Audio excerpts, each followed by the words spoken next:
നിലപാട് ഉറച്ചിരുന്നത് പൂർണ്ണമായി അവതരിപ്പിക്കാൻ പാടില്ല. ഇന്ന് അത് അജണ്ടയിലുണ്ടായിരുന്നു, പതിവിൽ നിന്ന് വ്യത്യസ്തമാണ്.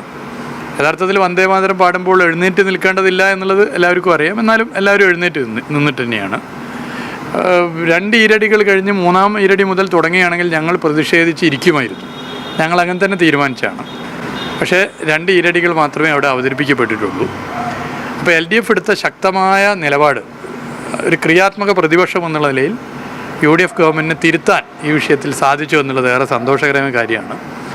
UDFന് വോട്ട് ചെയ്ത, അതുപോലെ തന്നെ കേരളത്തിലെ മഹാഭൂരിപക്ഷം വരുന്ന മതനിരപേക്ഷ മനസ്സുള്ള ജനങ്ങളാകെ ആഗ്രഹിക്കുന്ന ഒരു കാര്യമാണ് ഒരു ബഹുസ്വര സമൂഹത്തിൽ വന്ദേമാതരം പൂർണ്ണമായി അവതരിപ്പിക്കരുത് എന്നുള്ളത്. അത് ഇവിടെ മതനിരപേക്ഷ കേരളം വിജയിച്ചിരിക്കുകയാണ്.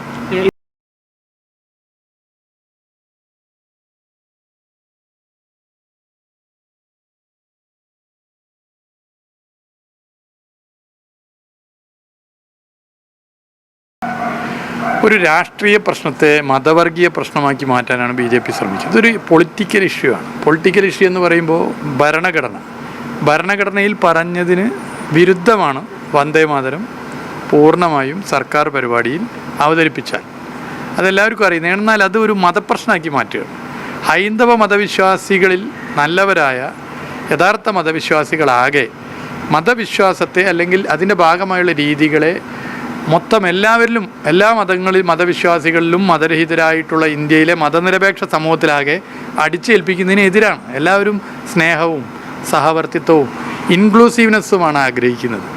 അപ്പോൾ ഒരു യഥാർത്ഥ മതവിശ്വാസി ഒരിക്കലും അംഗീകരിക്കുന്നതല്ല ഇത് പൂർണ്ണമായും അവതരിപ്പിക്കുന്നത്.